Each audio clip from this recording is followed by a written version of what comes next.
points is on the line if you're one of the 8 playoff drivers. Can one of them capture it today? We are underway in Texas.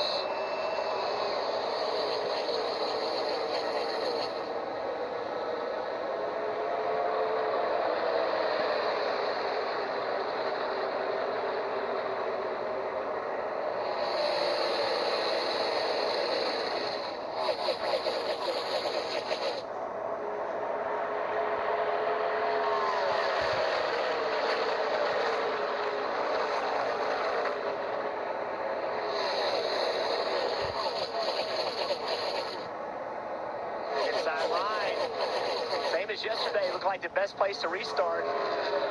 First 3 cars all start on the inside. See if that changes throughout the day with that resin you talked about, Junior, if that upper line gets run in some. Well, these guys, a lot of them haven't experienced the resin like the Xfinity drivers did yesterday, and as they go up there and do use it, do gain confidence in it, I think we will see those guys on the outside of restarts in turn 1 and 2 being really aggressive. When we were riding along with Brad Keselowski there, it didn't sound like he ever got out of the throttle going through 3 and 4. That's 3 and 4 is tons of grip. Let's go ahead and ride along early in this race. Show everybody what this racetrack's all about. Remember, very new tires right here. So it's going to have a lot of grip. Listen to the throttle. See the green dots? Never came off the throttle. Now as he goes down the front straightaway, he's going to drive to the 1 and 2. Just a little on 3 and 4, but not super hard yet. All right, here we go. All the way, not quite all the way out of the gas, almost all the way out of the gas, then back to it. As this race goes on, remember that's good tires. Only 4 laps on the tires, that's going to get worse. But you can see already the compromise that Brad Keselowski is having to make to get the car through the turns in 1 and 2. And the reason why we have to lift in one end of the track as opposed to the other, because it's kind of like an egg-shaped racetrack where turns 3 and 4 are bigger, more banking. Turns 1 and 2 is flatter, it's a little pointed. Cannot go through there with all that throttle.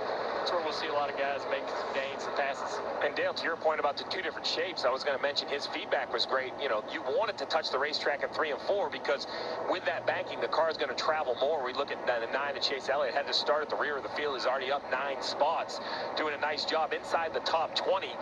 We've seen this before, Rick. If you have a good car in the playoffs, the non-playoff guys, while they'll race you for the front, when you get back in the pack, they don't want to be part of the story. So you still have to pass them, but once you get kind of door-to-door, drivers, it seems like the non-playoff guys kind of concede. They would rather not make any highlight reels. Yeah, not this early in the race. You see Denny Hamlin moving up the racetrack, trying to find some clean air in the high side of turn 1 and 2. Didn't really work out. Now he's going to battle on the outside of Blaney here through turns 3 and 4 in the resin as well. He's learning something about this resin the other drivers are not. And just ahead of him, Denny Hamlin was doing the same thing, kind of looking around a little bit. Junior used the word learning. There's no practice, no qualifying, so this is the first time at speed on this racetrack for these drivers.